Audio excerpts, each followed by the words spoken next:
On the eve of my wedding, an avalanche led to the amputation of both my legs. When rushed to the hospital, he thought I was asleep. He turned to passionately kiss the young girl in the next bed. The avalanche terrified me, but it's a good thing Grace was the one who lost her legs. She's just an attention-seeking performer, she deserved it for losing her legs. That girl was the instigator of the accident, having insisted on skiing earlier that day. I heard her say, "Do you know how much I wished I had died at that moment during the avalanche? Then you would only ever have me in your heart, not her." "Fool," Ethan said, caressing her cheek. "If someone had to die, it should have been Grace. She's an old woman, how old are you? I still have a future to give you." I turned my back, tears silently streaming down my face. Ethan had once been my salvation in my youth, someone who would take a beating from over a dozen bullies, ending up in the hospital, just to protect me. After 10 years together, he now wished me dead to make way for his young. My legs suddenly didn't hurt anymore, and neither did my heart. It's just a lack of love.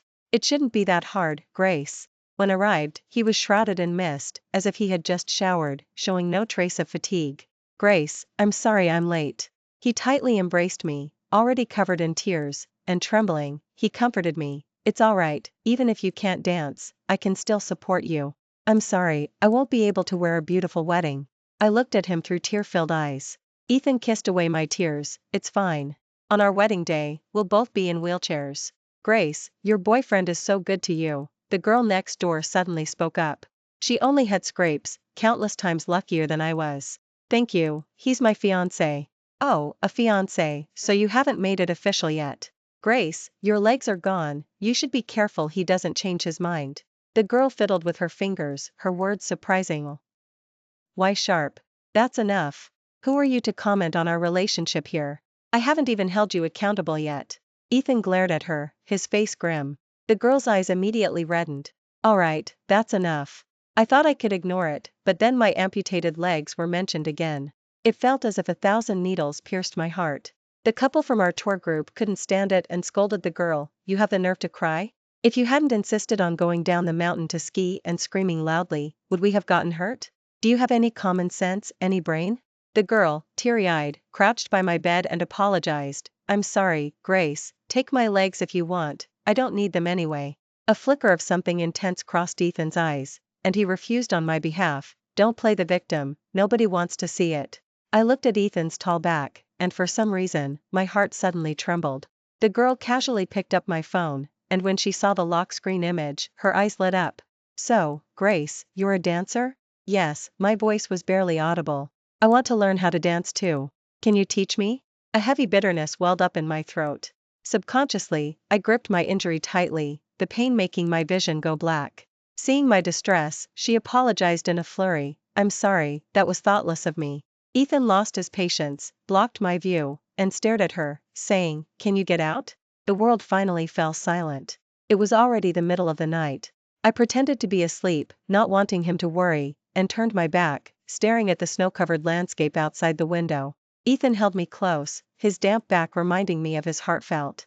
He had always been this way, reserved, showing his care through actions rather than words. At least, even though I'd lost my legs, I still had my love. Feeling his breath, I closed my eyes. The warmth behind me slowly faded. "Are you still going to tell me to get out?"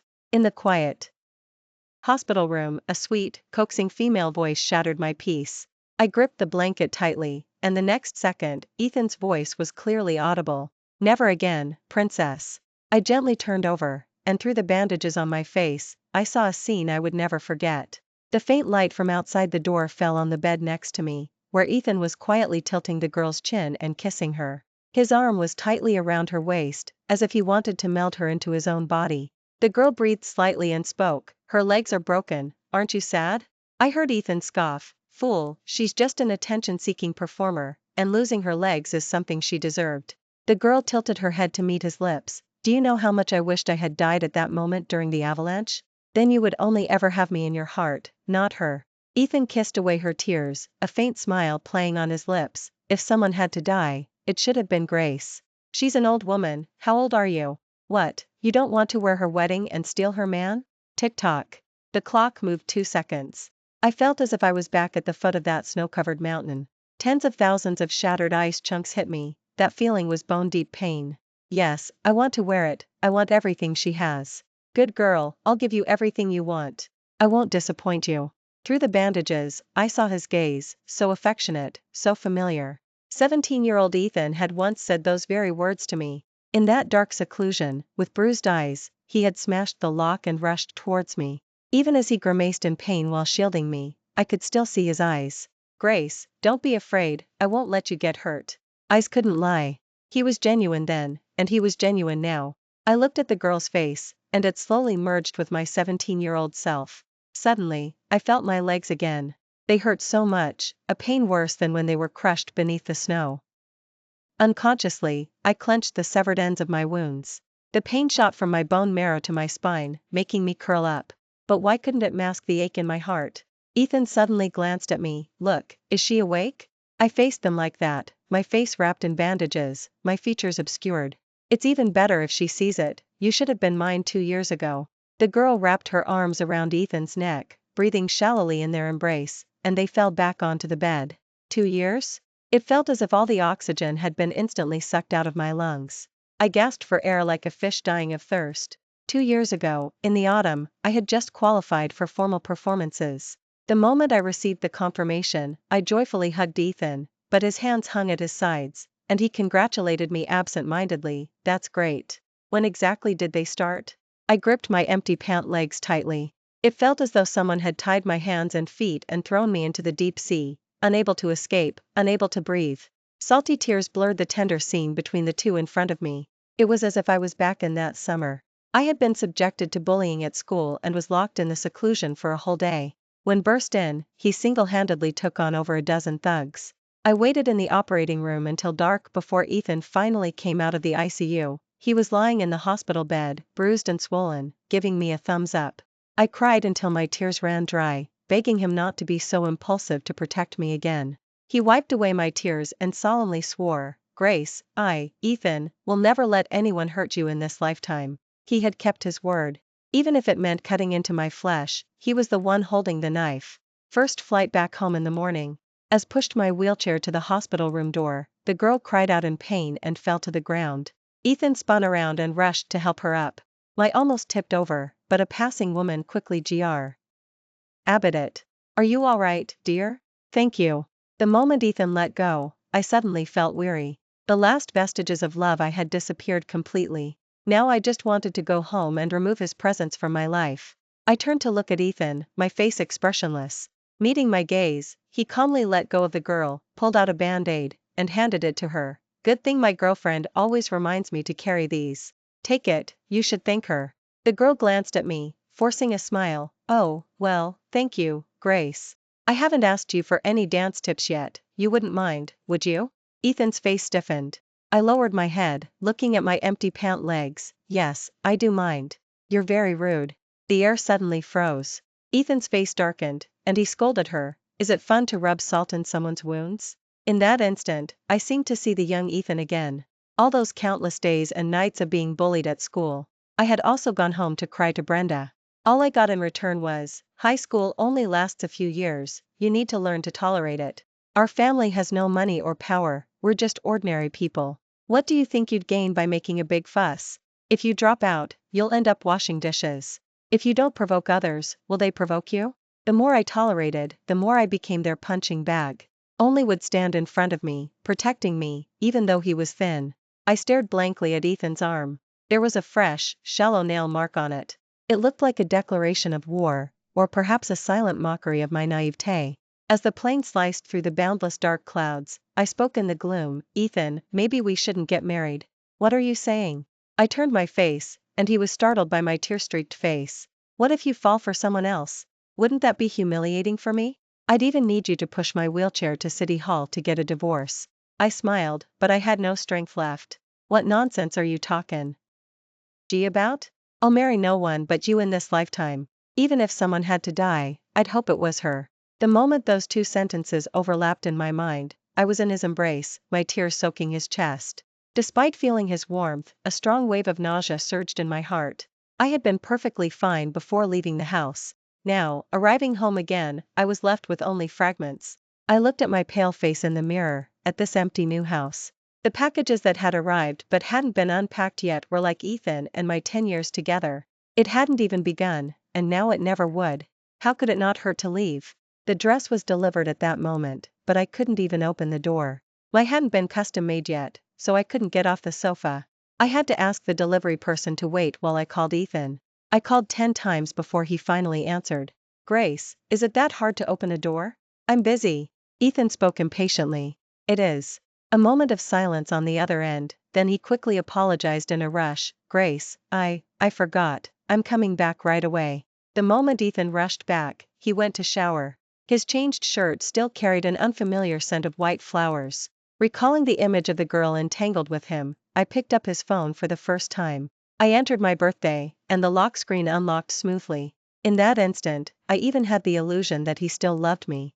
This wallpaper had long been changed. It was a photo of the girl pulling him in for a kiss at the summit of Mount. I froze. The roaring sound of the mountain during the avalanche echoed in my mind, and the cold and fear instantly engulfed me. In the photo album, the latest pictures were from just yesterday. They were of the two of them embracing in a hotel mirror, of him accompanying her on a trip, wearing masks at the airport.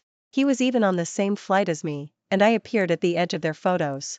So, he hadn't skipped this trip after all, he had been there the whole time, by her side. All that talk of being dusty and rushing for a late-night flight was just an act. Ethan had just watched me get hurt, watched me be carried onto the stretcher. I was alone, losing my legs in a foreign land. I was so distraught I almost resorted to self-harm. I was helpless, unable to reach him by phone. Every single moment, he had been right there. Ethan was so confident that his messages were completely undisguised. In this WhatsApp I had never seen, the girl was pinned to the top, and they had been openly displaying their affection with matching couple avatars on social media posts for 2 years. Her name was Chloe, and their encounter began the day she rode her bicycle into his Maybach. Chloe's social media posts were updated frequently. In 2 years ago, everyone just graduated and is sharing apartments, but only my darling comes on a rainbow cloud to pick me up and take me to a big apartment. Ethan bought her a car. She posted a photo with the caption, "No need to struggle, just enjoy the blessings directly." How is that not winning? I suddenly remembered right after graduation, when we were struggling with our startup, we lived in a damp basement. From years of dancing, my legs would ache on rainy days. Ethan always told me to bear with it. Grace, I'll make sure you live in a grand mansion with a villa, overlooking the entire city from a tall building. I endured for 10 years. This house was one I insisted on buying myself. I couldn't wait for his villa anymore, I just wanted a home. Scrolling down, countless intersections burned my eyes. A month ago, Biscuit, the little dog I had raised for 5 years, went missing. In the chat that day, Chloe playfully messaged, "I'm so lonely when you're not home. I want to play with the dog Grace raised." Buy another one? She's had that one for 5 years. I want that one. I want everything she has, including you. What, are you reluctant? Alright, whatever you say. Huh. LF a month later, Chloe abandoned the dog. It's such a hassle to walk it every day. Other dogs eat treats, but this one won't even eat chocolate. I tried to feed it, and it bit me. Nasty dog, I abandoned it in the suburbs. It definitely won't be found. Ethan, okay, we'll get a cat later. My head exploded with a loud bang, and I clutched my phone as I posted a missing dog notice. Watching in Chloe's intimate words, the burning sensation in my chest intensified. All love had dissipated. All that was left was extreme nausea. I forced myself to be calm, but my body wouldn't stop trembling. My fingers clutching the phone were pale and numb. I started screen recording. It turned out that the day I fell from the stage during wire work, he was late because Chloe had menstrual cramps, and he drove 20 kilometers to deliver a special soothing broth I had prepared for him in the kitchen. On my birthday, he had been absently clutching his phone. It turned out that while I was closing my eyes and making a wish, Chloe had said, "Tell me more about her disgrace, I love hearing it. Do you know that before, she was slapped over a dozen times by school bullies, forced to drink an entire pitcher of toilet water, and then when she went home to complain, her own mother slapped her and kicked her out? To this day, her left ear is still partially deaf. Haha, she deserved it. Partially deaf in her left ear. No wonder, on the day our tour group first met, I clearly heard her walk to my left and say, 'Bitch.'" My finger paused on Ethan's reply, on a head pat emoji, for 2 seconds. I continued scrolling down. The latest chat record stopped just minutes before Ethan appeared. in the middle of the night on the day of the avalanche. What if I told you I deliberately screamed today and caused the avalanche? Would you think I'm malicious? No, is loving me too much also a mistake? Chloe sent one of her own reaction gifs, pouting, don't kiss her later, you're mine. I want L of you. I'll be there soon. Does your waist still hurt? It hurts, but I want to hurt openly. I want the whole world to know I hurt for you. I don't want to be Grace's shadow anymore, I want all your love. Wait a little longer, I'll find a chance to tell her. I put down my phone. Grace, what are you doing? Ethan wiped his hair, creating a misty aura. The scent was the same as when he visited me on the night of my amputation. He must have just finished being intimate and rushed here to play the devoted partner.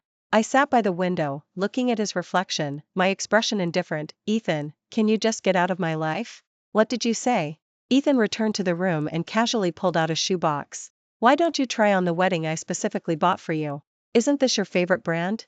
Ethan walked over with the shoebox, but his eyes were on his phone. I quietly asked, who are you chatting with that makes you so happy? He instantly turned off the screen. Company matters, arranging performances. Why aren't you trying on the shoes? I looked at myself in the mirror, my eyes feeling like they held 1,000 shards of broken glass. Ethan, promise me, if you don't love me, don't marry me, okay? I'm sorry, Grace, I didn't mean it. In my heart, you'll always be perfect, even without your legs. Ethan seemed to want to meld me into his very being, embracing me tightly like a fragile treasure. I gripped my injury hard, feeling a moment of disorientation, until his phone suddenly lit up. It was a message from Chloe. Well, does she like the wedding I picked out for her? Slap, I slapped Ethan. He didn't get angry, just frowned. Grace, you must be suffering from PTSD. You should really see a therapist. I won't go. Without another word, he lifted me onto the wheelchair and pushed me out the door. The ridiculous thing was, I couldn't even stand up and leave on my own now. I sat in the passenger seat, looking out the window, a moment AG. Oh, you got a text asking if I liked the high she picked out. The car screeched to a halt. My forehead hit the window with a thud. You. Ethan froze for a second, then the car restarted. Do you remember that young girl from the next bed? She seems eager to join our dance and wants to get on your good side. Maybe she just went too far. Let's go to the dance company first. I need to take care of next month's matters before I can comfortably go to the hospital. I heard my voice, bitter and strained. Ethan silently changed direction. When we got out of the car, he lifted my wheelchair down. As I painstakingly moved myself onto the wheelchair, the long flight of steps at the dance company entrance blocked my way. There was no ramp here. A hint of irritation was hidden in Ethan's brow as he smiled and said to me, you should rest at home more from now on. It's inconvenient for you to go anywhere like this. He lifted me and the wheelchair up the steps.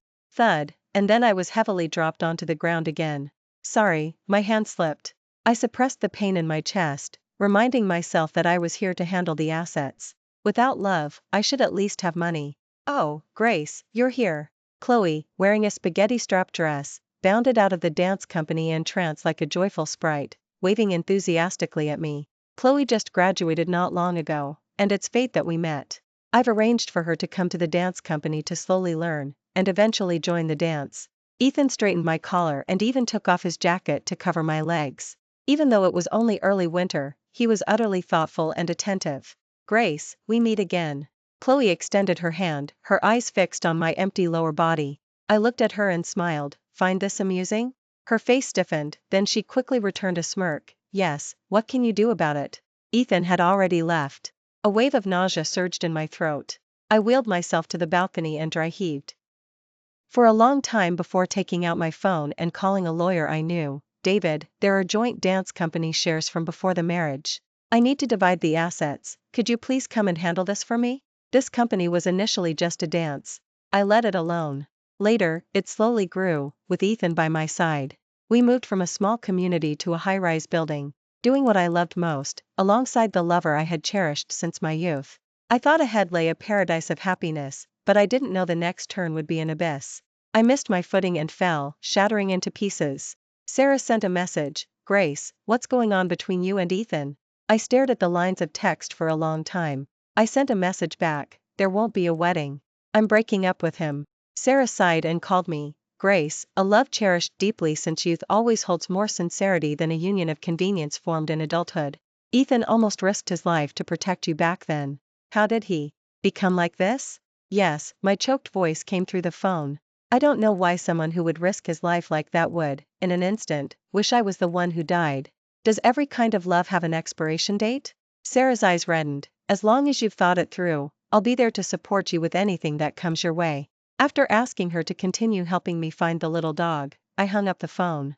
I looked at my pale reflection in the dance studio mirror. My empty skirt hem, nothing there. There was supposed to be a performance at the end of the month, on the nation's most prestigious stage. This had been my dream, one I had worked towards for nearly 15 years. But with no legs, even standing up was a pipe dream.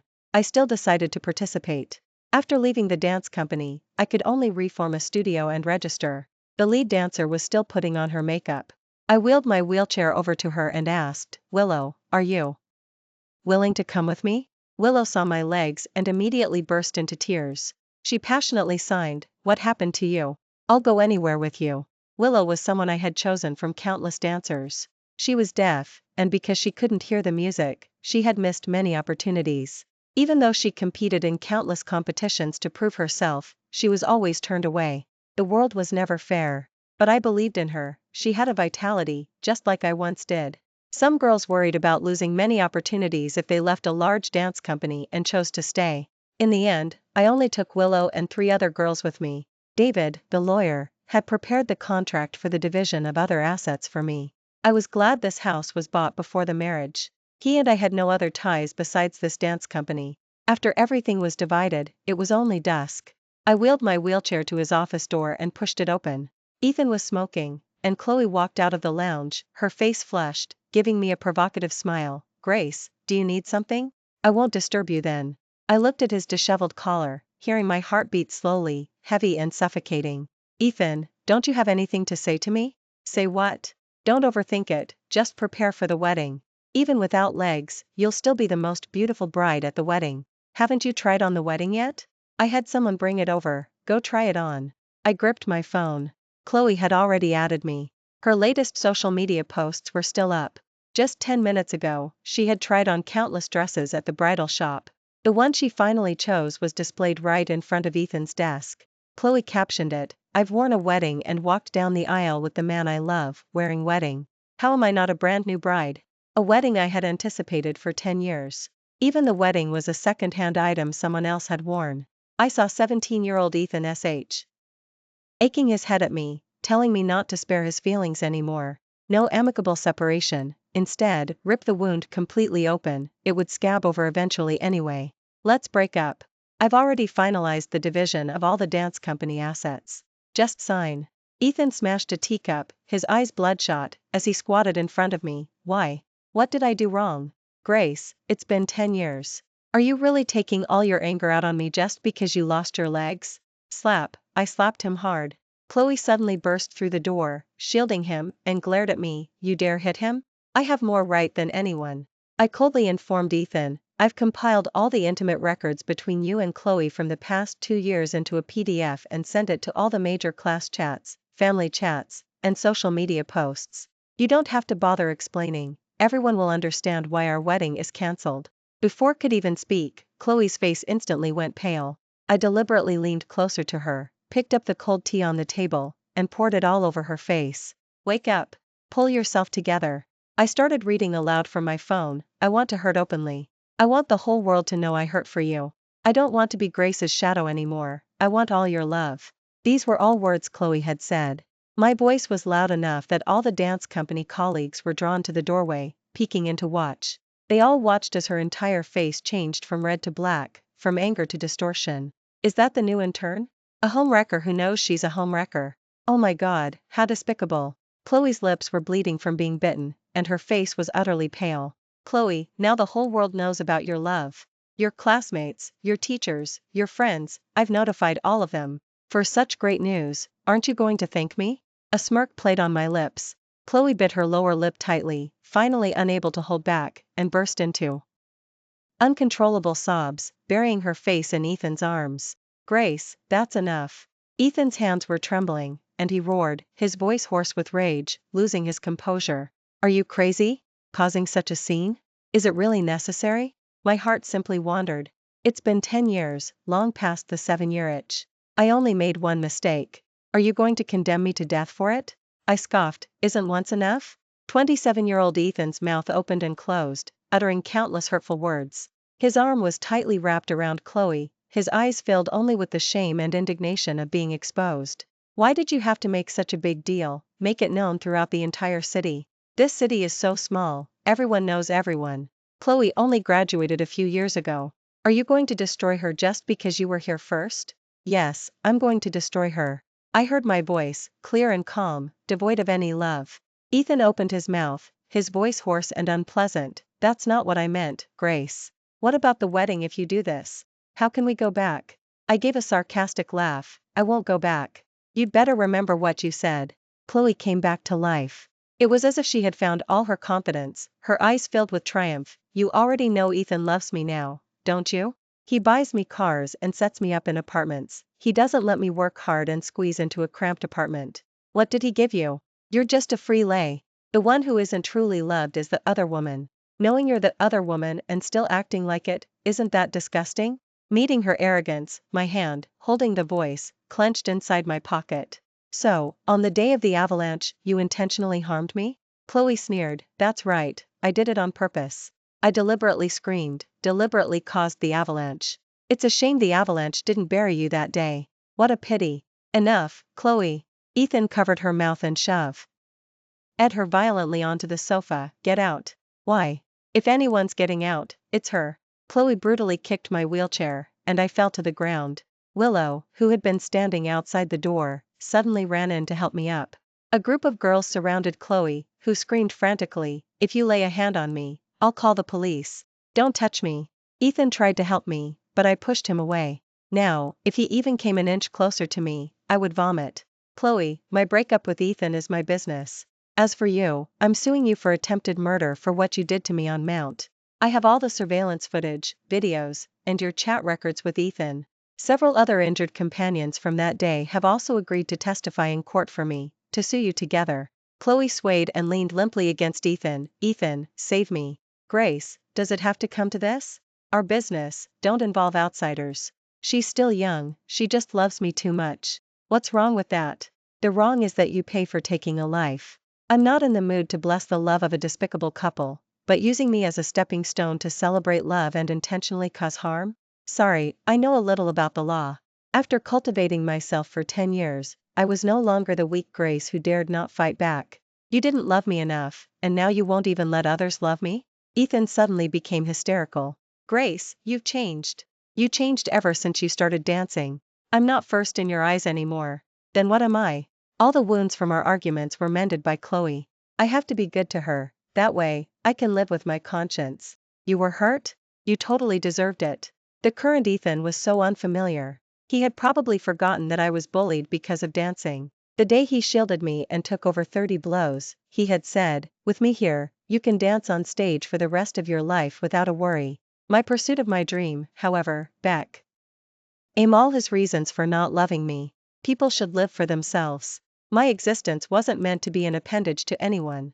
Having picked myself up from the ground countless times, I had long understood this truth. Sign it. Go love the person you want to love. He signed the contract, his eyes red. The moment I turned to leave, his voice came from behind me. Don't regret this. Without me, even if you end up destitute on the streets covered in scars, I won't give you a second glance. Ethan, Grace, will never look back. Since we weren't married, there was no cooling off period, and the assets were divided cleanly and swiftly. I commissioned David, the lawyer, to sue Chloe. Sitting in my newly rented studio, I watched Willow dance repeatedly. What should have been my solo was now a co-performance with Willow as the lead. I guided her again, and over many long minutes, Willow gradually memorized the rhythm and movements. Without legs, I used my fingers instead. Playing videos of my past practices, Willow watched diligently. When she turned her head, I was already in tears. On the day my dream was shattered, I had thought about jumping off Mount. But now, I was piecing myself back together, bit by bit. Living was hard enough. On the eve of the competition, I received an unexpected phone call. It was from Brenda. Grace, what on earth have you been posting in those groups? You're getting married soon, aren't you ashamed enough already? Go clarify it right now. Don't you know you shouldn't air your dirty laundry in public? Letting others laugh at you, what kind of idiot are you? I clutched my phone tightly. Brenda, Ethan cheated. And you're scolding me? 25 years. Every time I received her phone call and heard her voice, I couldn't help but feel angry. Everyone else thought I was disrespectful, but she was the one who drove me insane, little by little. She predictably pulled out that old trick she had used 100 times. The video as aimed at the living room. A rope hung from the chandelier. Grace, if you don't go back and beg Ethan to reconcile right now, I'll hang myself, and everyone will know how dutiful you are. It felt as if my throat was being constricted, and a wave of suffocating despair washed over me. Even after so long since my amputation, she hadn't asked me a single word about it. Losing a man, however, seemed to be killing her. Grace, you were the one who caused such a big scene back then.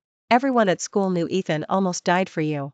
It's been a done deal for so many years. Now that he's successful and established, why shouldn't you get married?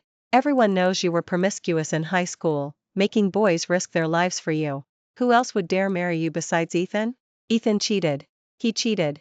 I punched the wall repeatedly, my voice choked in my throat, and small spots of fresh red appeared on the wall. So what?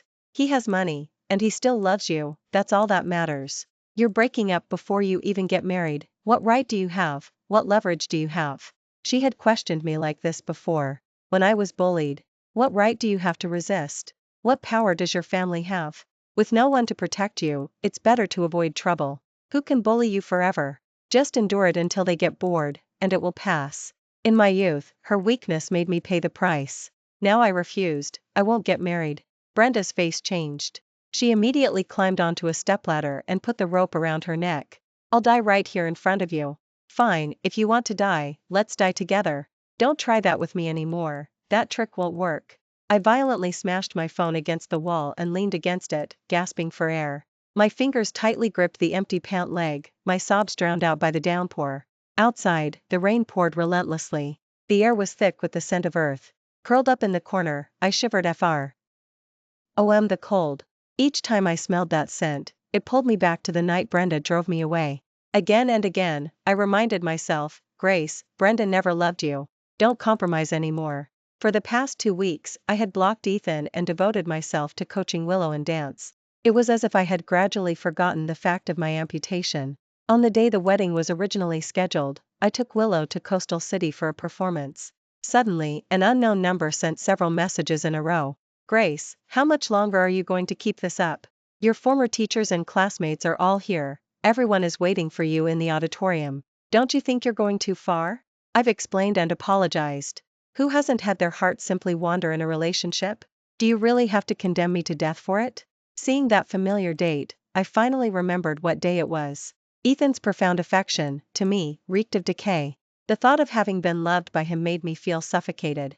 Chloe, whom I had forgotten, suddenly sent a message. It was a photo. In the picture, Ethan was putting a wedding on her. How about it, Grace, isn't it beautiful? Oh, I forgot. You'll never wear one in this life. How can a bird with broken wings fly?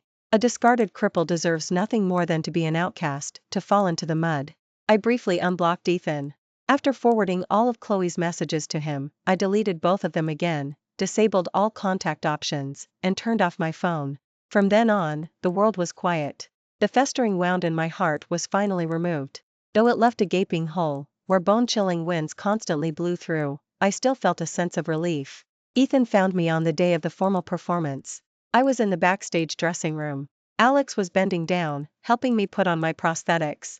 He was the head of another dance, and we had known each other for a long time. Grace, Ethan said, a petulant and full smile on his face, so that's why you disappeared so suddenly? Didn't you also cheat? We're both equally rotten, so why blame only me? Alex looked at him, bewildered. Are you all right? I like Grace, but she doesn't like me. Why are you feigning such deep affection here? You're just a cheating scumbag. You're the only one in the world who can't keep it in his pants, you rotten person. Alex finished adjusting my prosthetics and left the room. I didn't even look Ethan in the eye. Unable to stand being ignored, Ethan walked up to me. Grace, stop pretending. If we both made mistakes, why can't we forgive each other? After 10 years, has your heart become so easily swayed? Ethan, eyes red, leaned over my makeup table, staring at me as if searching for even a hint of wavering in my heart. I found it ridiculous. Are you so eager to dump all the blame on me because you made a mistake? If you want the truth, I'll tell you. I haven't fallen for anyone else. I just simply don't love you anymore. You disgust me when I see you.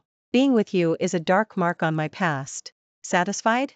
The mockery on Ethan's face vanished abruptly, replaced by shock, anger, and unbearable pain. He was like a mouse caught in a trap. The more he struggled, the more he suffered. Grace, how dare you not love me? 10 years, I've loved you for 10 years, how dare you? Ethan squeezed my arm tightly, his eyes bloodshot, his chest heaving.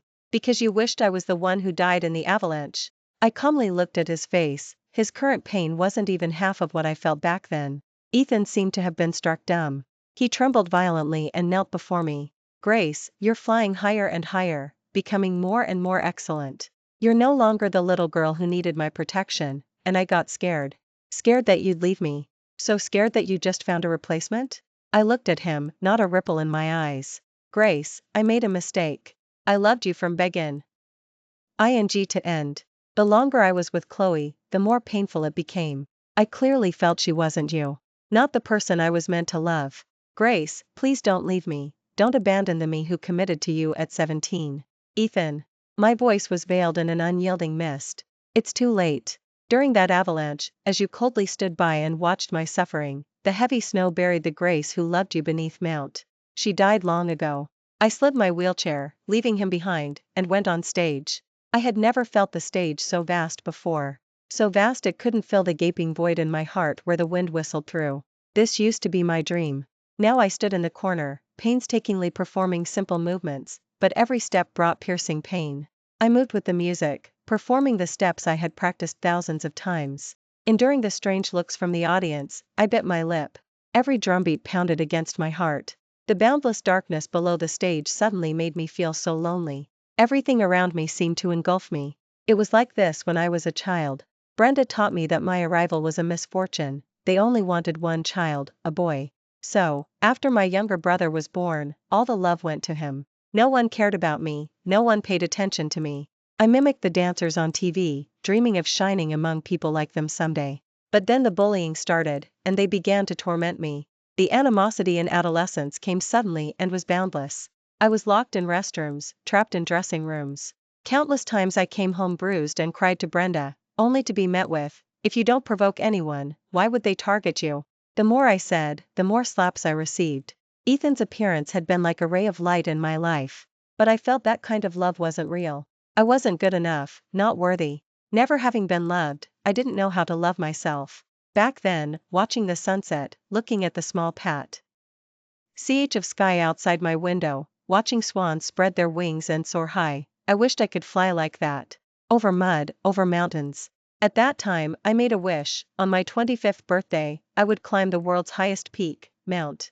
From the moment I reached the summit, I would restart my life, believing everything was worth it. Worthy of love. Worthy of standing in the spotlight. Accepting that I would never get Brenda's love. And accepting the past shadows. But then my leg was broken.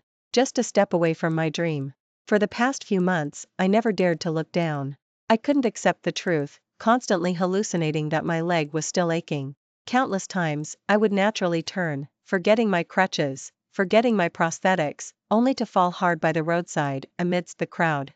Even a single small step could trap me. It was as if my dead legs had imprisoned my soul. My leg started hurting again. That piercing pain. I closed my eyes, imagining myself falling from a cliff. Without legs, I could finally fly, to the sky I had always wanted to reach. The moment the sensation of falling came over me, Willow suddenly unfastened my prosthetics and threw them to the ground. She then began to elevate me to the highest point. The music soared, and I saw Willow looking up. Tears shimmered in the corners of her eyes. Under the dazzling lights, she looked at me and smiled forcefully. "Grace, you can do it." I didn't know when she had learned that phrase in lip reading. My hot tears fell onto her cheek. I finally gathered the courage to look down. After all this time, I saw myself suspended in the air. My pure white dance dress billowed in the wind. I truly felt like a white swan. Willow held me by the waist, and the wire work on her body slowly lifted me higher. The swan with broken wings was supported by her companions, flying together into the vast sky. The audience erupted in thunderous applause. I saw Ethan sitting in the first row, dazed. He suddenly began to wipe away tears. I stood on stage, and for the first time, he truly noticed me. I was also standing there, just like this, on stage. Ethan's tears began to gush. I looked up, letting the scorching lights hit me. At that moment, Willow suddenly began to tremble violently. I almost fell. Willow held me up for a full 5 minutes. Until the curtain call. When the lights dimmed, both our faces were wet with tears. After stepping off stage, I was immediately swarmed by interviews. By the time the crowd dispersed, it was already nightfall. Ethan stood on the outskirts of the crowd, desperately trying to push his way in, but I turned and walked away, moving further and further from him. Where's Willow? I clutched the trophy, anxiously searching for her in the crowd. I wanted to hug her, to thank her. Willow had made my dream come true. Seeing me covered in sweat, Lily, who danced with us, suddenly spoke, her eyes red and voice choked. Teacher, Willow left just now. Only darkness remained before my eyes. Willow was so good, she had just been dancing on stage with me. How could this be? When I rushed to the hospital, Willow had already been taken home by her family. All that was left for me was a note. Grace, this dance is the last one of my life. I'm so grateful I could complete it with you. My tears instantly streamed down. Back then, everyone had no hopes for me, only you gave me a chance, you chose me.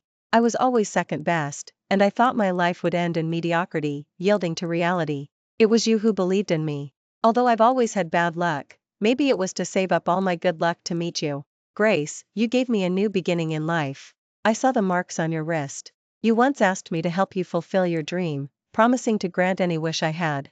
So now I wish, I can't live on. Please, live well for me and see this world. Don't break your promise, okay? My tears gushed down, and I couldn't even speak a complete sentence. I had never been able to accept losing my legs, and I couldn't stand everyone treating me as abnormal. I had never been able to ignore my pain. I had long planned to leave this world after this performance. Willow had discovered it. I looked at the still unhealed red marks on my wrist and heard my own voice choke. What happened to Willow? Lily wiped her tears, explaining brokenly. Willow had bone cancer. She had endured the pain throughout the entire month of rehearsals. I turned the letter over.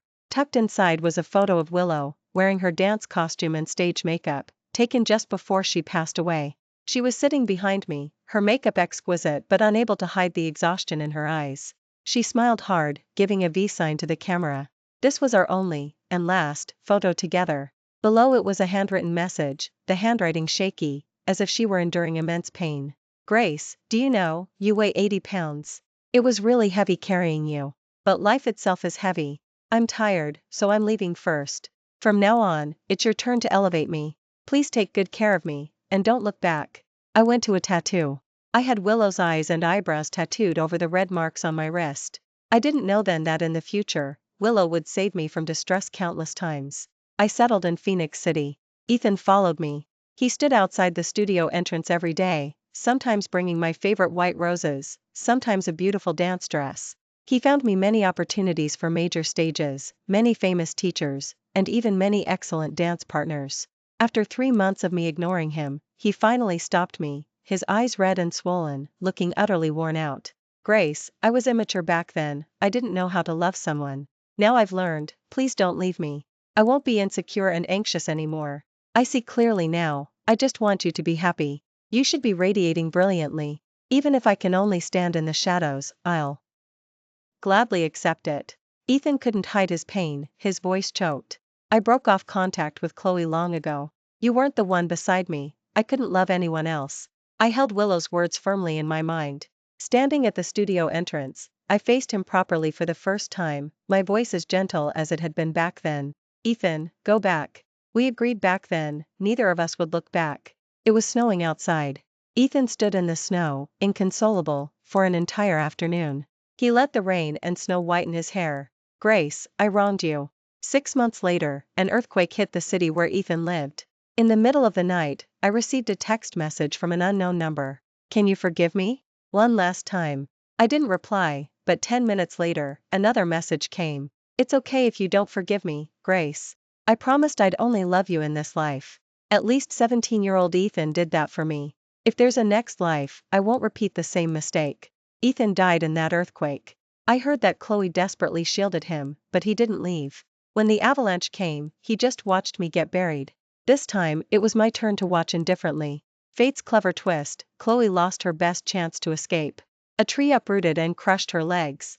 She became the cripple she had once mocked. but she couldn't accept the reality. And she couldn't accept that Ethan had never loved her. When the earthquake hit, Ethan himself pushed her into the shaking ruins. 6 months later, she jumped from a building wearing her wedding. Before she died, she sent one last message: Grace, you won. He didn't love me. If this were a story, it might end here. But my life wouldn't simply pause. 365 days after losing my legs, I finally learned to step out of the shadows. Grace, are you ready? Alex walked into the backstage area, looking nervous. For this performance, I stood on the nation's most prestigious stage. This time, representing the nation. Before IW. And on, Sarah sent a photo of a small dog with a broken leg. Biscuit has been found. I wiped away my tears and kissed the tattoo on my wrist before stepping onto the stage. Willow, are you ready? This time, I'll take you flying into the sky. As I, wearing my prosthetics, completed the final movement, Willow's voice appeared in the air. It was as gentle and pure as I remembered. Grace, live well from now on. In the future, it's your turn to elevate me.